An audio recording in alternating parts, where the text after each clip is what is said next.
Hello, welcome to triple S strategic and systematic study.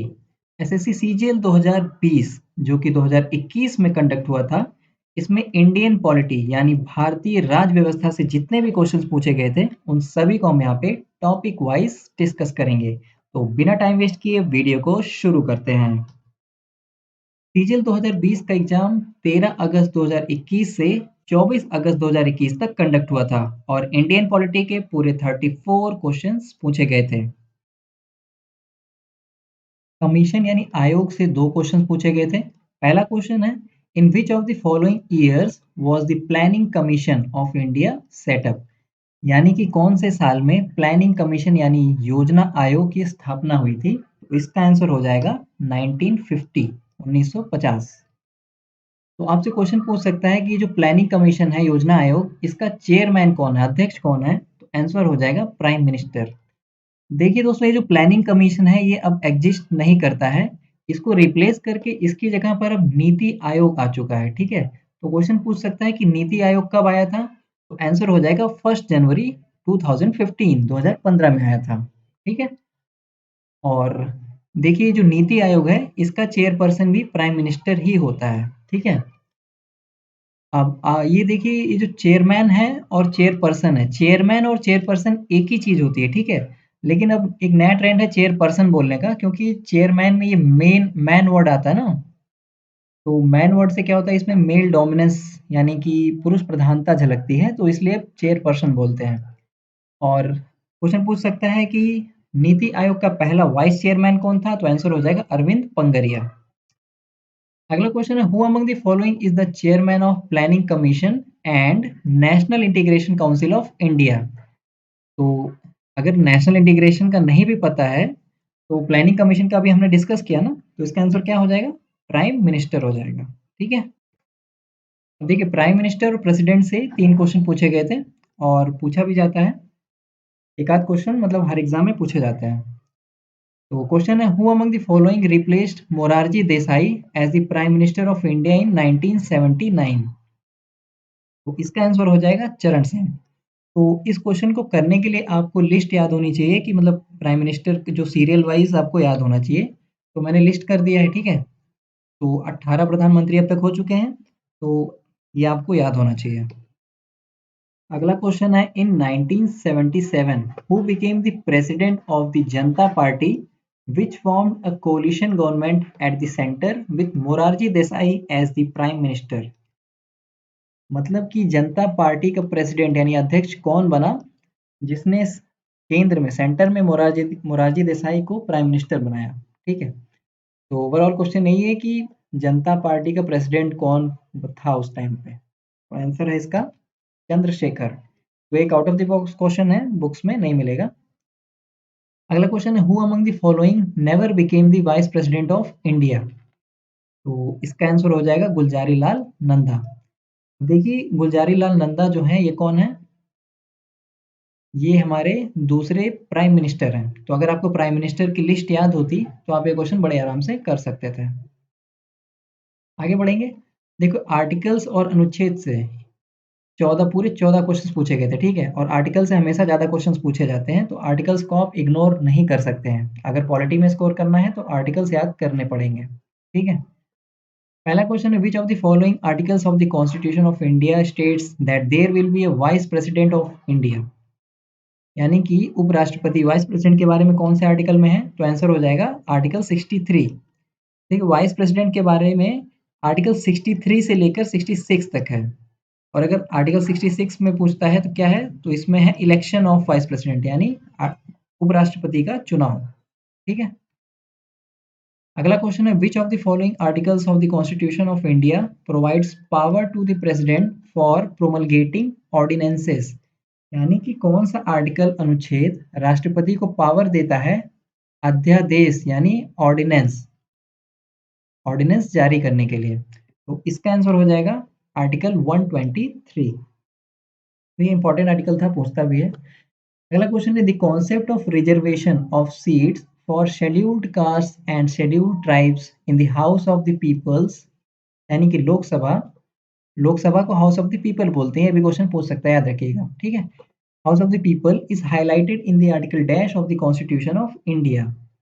तो इसका answer हो जाएगा 330।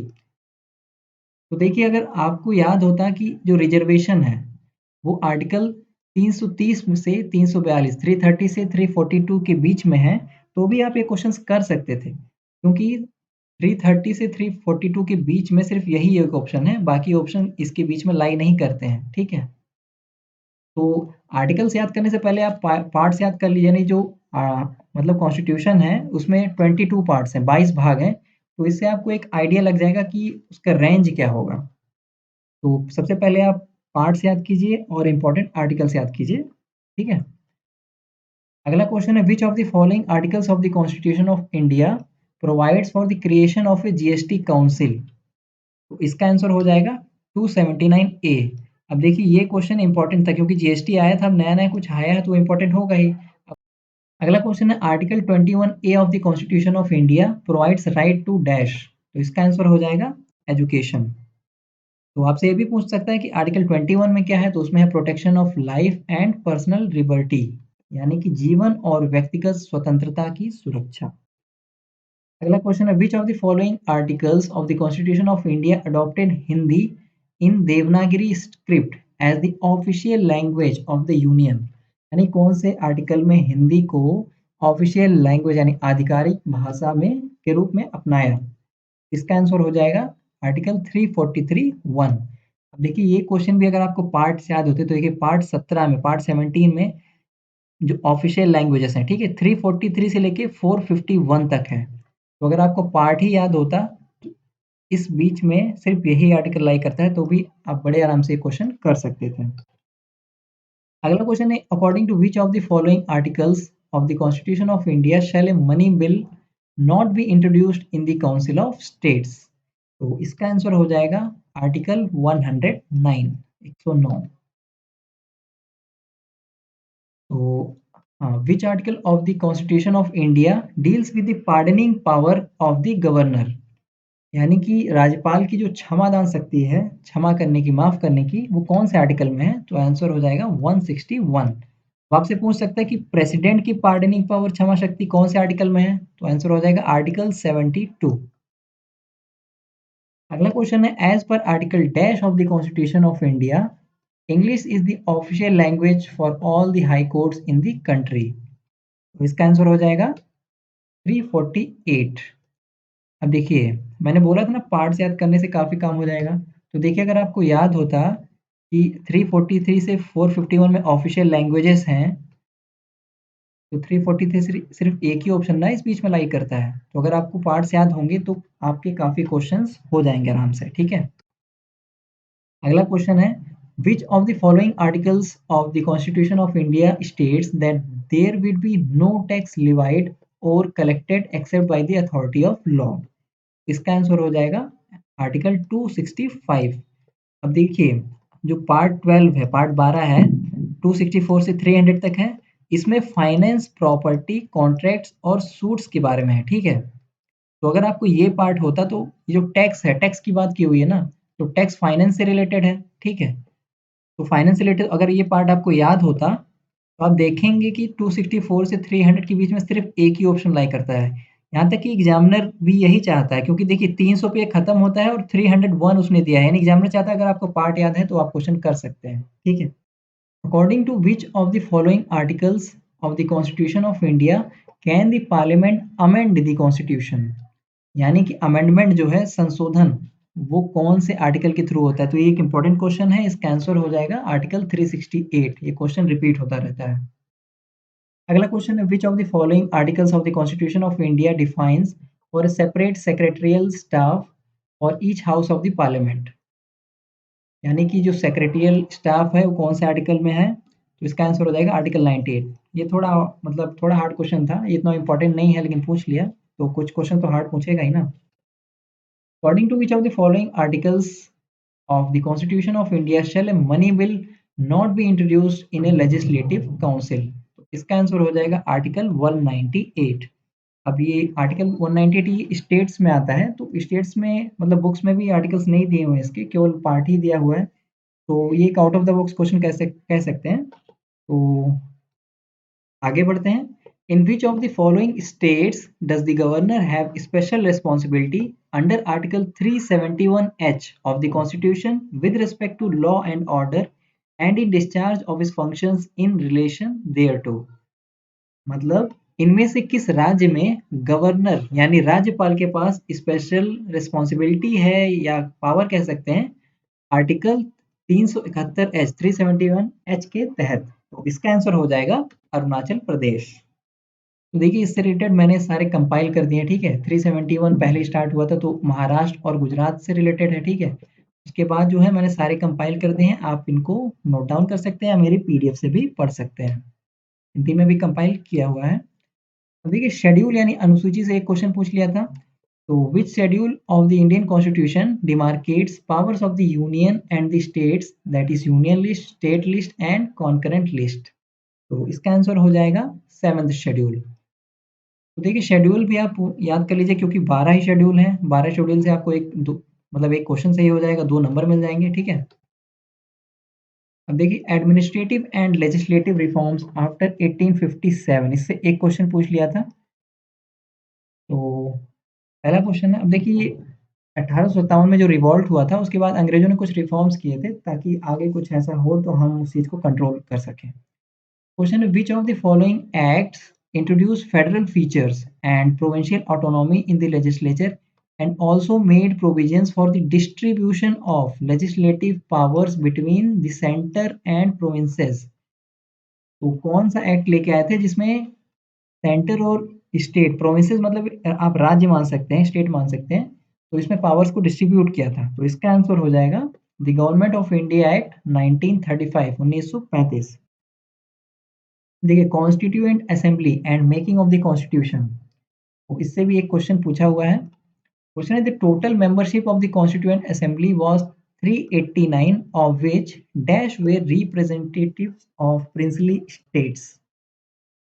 तो यानी कि जो कॉन्स्टिट्यूएंट असेंबली था उसमें टोटल 389 थे। तो प्रिंसली स्टेट यानी जो रियासतें थी, यानी जो अंग्रेजों के ब्रिटिशर्स के डायरेक्ट कंट्रोल में नहीं थे, उनके कितने रिप्रेजेंटेटिव्स थे। तो इसका आंसर हो जाएगा 93।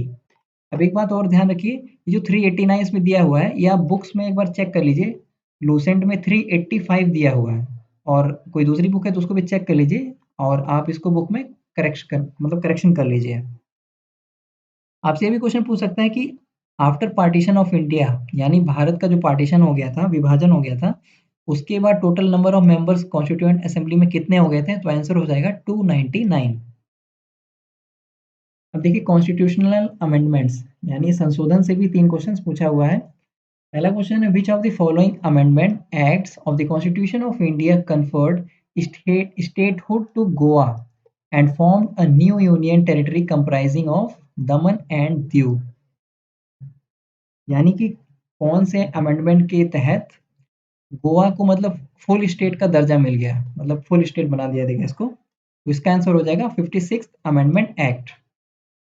तो आपसे ये भी पूछ सकता है कि कौन से अमेंडमेंट के तहत गोवा और दमन दीव को इंडिया में इंक्लूड किया गया, भारत में शामिल किया गया। तो आंसर हो जाएगा 12th अमेंडमेंट एक्ट, ठीक है।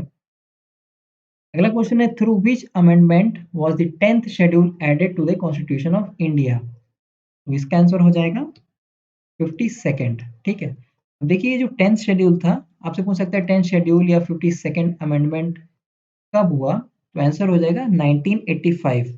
और अगर इसमें पूछता है 10th शेड्यूल में क्या है, तो ये एक एंटी डिफेक्शन लॉ है, यानी कि दल बदल विरोधी कानून। तो देखिए इसमें क्या है कि जो नेता लोग होते थे वो क्या करते थे कि किसी एक पार्टी से इलेक्शन जीत के, चुनाव जीत के, और उसके बाद क्या करते थे दूसरी पार्टी में भाग जाते थे, ठीक है। तो जिस थाली में खाते थे उसे में छेद करते थे। तो इसी को रोकने के लिए ये कानून लाया गया था, putting an end to political defections, ठीक है, यानी दल बदल लेना, पार्टी बदल लेना। अगला क्वेश्चन है in which year were the fundamental duties of citizens added to the constitution of India by the 42nd amendment. Overall question यही है कि 42nd अमेंडमेंट कब आया था, ठीक है। आंसर हो जाएगा 1976। अब देखिए क्वेश्चन पूछ सकता है कि मिनी कॉन्स्टिट्यूशन किसको कहा जाता है। तो 42nd अमेंडमेंट को कहा जाता है क्योंकि इसमें बहुत सारे बदलाव हुए थे, ठीक है। और ये क्वेश्चन पूछा भी जाता था हमेशा, तो इस बार एग्जामिनर ने उसका ईयर ही पूछ लिया। अब देखिए रीऑर्गेनाइजेशन ऑफ स्टेट्स, राज्यों का पुनर्गठन, इससे भी एक क्वेश्चन पूछ लिया था। तो क्वेश्चन है, in which of the following years was the Bombay reorganisation act passed, यानी बॉम्बे पुनर्गठन अधिनियम कब हुआ था, पारित हुआ था। तो आंसर हो जाएगा इसका 1960 यानी 1960। This act divided the state of Bombay to establish to its Gujarat and Maharashtra. देखिए जो बॉम्बे था, ये आज का मतलब ये जो मुंबई शहर नहीं था, बॉम्बे पूरा और पूरा गुजरात और पूरा महाराष्ट्र पूरा मिला के पूरा बॉम्बे था, ठीक है। आगे देखिए integration and merger of Indian state, इससे भी एक क्वेश्चन पूछ लिया था। Who among the following was the Nizam of Hyderabad in 1947, यानी कि 1947 में 1947 में हैदराबाद का निजाम कौन था। तो इसका आंसर हो जाएगा उस्मान अली। तो देखिए ये क्वेश्चन इसलिए पूछ लिया था क्योंकि जब इंटीग्रेशन हो रहा था, मतलब भारतीय जो रियासतें थी उनको इंडिया में मिलाया जा रहा था, तो हैदराबाद के निजाम ने मना कर दिया था। तो इसमें बवाल हुआ था इसलिए पूछा गया था। तो और भी जहाँ बवाल हुए थे वो क्वेश्चन पूछे जा सकते हैं। तो पूछ सकता है कि उस टाइम पे जूनागढ़ का नवाब कौन था। तो आंसर हो जाएगा मोहम्मद महाबत खंजी थर्ड रसूल खंजी। सिर्फ इतना याद कर लेंगे तो भी काम बन जाएगा, खंजी तक याद कर लीजिए। अगला क्वेश्चन मतलब आपसे ये भी पूछ सकता है कि जम्मू कश्मीर का राजा कौन था उस टाइम पे। तो आंसर हो जाएगा हरि सिंह। देखिए मिसलेनियस से पूरे 8 क्वेश्चंस पूछे गए थे, ठीक है। पहला क्वेश्चन है, the Indian forest act 1927 was enacted after repealing which of the following Indian forest acts, यानी कि इंडियन फॉरेस्ट एक्ट 1927 1927 कौन से एक्ट को खत्म करके लाया गया था, ठीक है। कौन से एक्ट को निरस्त करके लाया गया था। तो इसका आंसर हो जाएगा इंडियन फॉरेस्ट एक्ट 1878। अब ये थोड़ा out of the box question था, बुक में नहीं मिलेगा, तो कुछ क्वेश्चन ऐसे आते हैं। अगला क्वेश्चन है, who among the following appoints the speaker pro tem of the Lok Sabha, यानी स्पीकर जो होता है प्रोटेम स्पीकर, प्रोटेम मतलब होता है टेम्परेरी, तो ये कौन अपॉइंट करता है। तो इसका आंसर हो जाएगा प्रेसिडेंट, ठीक है। तो देखिए क्योंकि प्रोटेम मतलब टेम्परेरी होता है, ठीक है। तो ऐसा इसलिए क्योंकि जब नई-नई लोकसभा बनती है, तो लोकसभा का जब मतलब पहला सेशन होता है, तो कोई तो स्पीकर चाहिए। तो प्रेसिडेंट अपनी तरफ से किसी को भी एक टेम्परेरी पहले सेशन के लिए, या मतलब जब तक अगला स्पीकर अपॉइंट नहीं हो जाता है, तब तक के लिए एक टेम्परेरी स्पीकर अपॉइंट कर देता है प्रेसिडेंट। लेकिन जो स्पीकर होता है, स्पीकर और डिप्टी स्पीकर दोनों are chosen by the Lok Sabha from among its members, यानी जो लोकसभा से चुनकर जाते हैं, उन्हीं में से किसी एक को चुनकर लोकसभा का स्पीकर बना दिया जाता है। तो जनरली ये किसी मतलब जो सीनियर लीडर होते हैं, जो बुजुर्ग होते हैं, उनमें से किसी एक को बना दिया जाता है और इसके लिए ज़्यादा पंगा नहीं होता है, ठीक है। अगला क्वेश्चन है, which of the following is the expanded form of the abbreviation rape used in the text of the constitution of India. तो इसका आंसर हो जाएगा रिपील्ड। अब ये क्वेश्चन भी थोड़ा आउट ऑफ द बॉक्स था, शायद एग्जामिनर चाहता था कि जो एक्सपर्ट हो पॉलिटी का वही दे पाए या कोई ना दे पाए इसका आंसर। अगला क्वेश्चन है, who is the ex officio president of the Indian parliamentary group IPG set up in 1949 which functions as the national group of the Inter-Parliamentary Union and the main branch of the Commonwealth Parliamentary Association in India। तो इसका answer हो जाएगा speaker of the Lok Sabha, ठीक है। तो ये भी out of the box question था। आगे बढ़ेंगे, in which of the following years was the Rajya Sabha first constituted. तो इसका मतलब राज्यसभा पहली बार, मतलब राज्यसभा का गठन पहली बार कब हुआ था। तो इसका आंसर हो जाएगा 1952 में। आपसे क्वेश्चन पूछ सकता है कि लोकसभा का गठन कब हुआ था, लोकसभा कब कॉन्स्टिट्यूट हुई थी पहली बार। तो इसका आंसर भी 1952 है, ठीक है। नेक्स्ट क्वेश्चन है, IPR 1956 formed the basis of dash 5 year plan of India, यानी आईपीआर 1956 कौन से 5 ईयर प्लान यानी पंचवर्षीय योजना का आधार बना। तो इसका आंसर है सेकंड 5 ईयर प्लान, ठीक है। अब देखिए सेकंड 5 ईयर प्लान में क्या है। सेकंड 5 ईयर प्लान में था development of the public sector and rapid industrialisation, यानी इसमें सार्वजनिक क्षेत्र का विकास और तेजी से औद्योगिकरण का। अब देखिए जो आईपीआर क्वेश्चन में है, आईपीआर आईपीआर का फुल फॉर्म क्या है, इंडस्ट्रियल पॉलिसी रेजोल्यूशन। तो आपको सिर्फ ये याद करने से काम नहीं चलेगा कि 5 ईयर प्लान में मतलब किस प्लान में क्या था, मतलब किससे रिलेटेड था।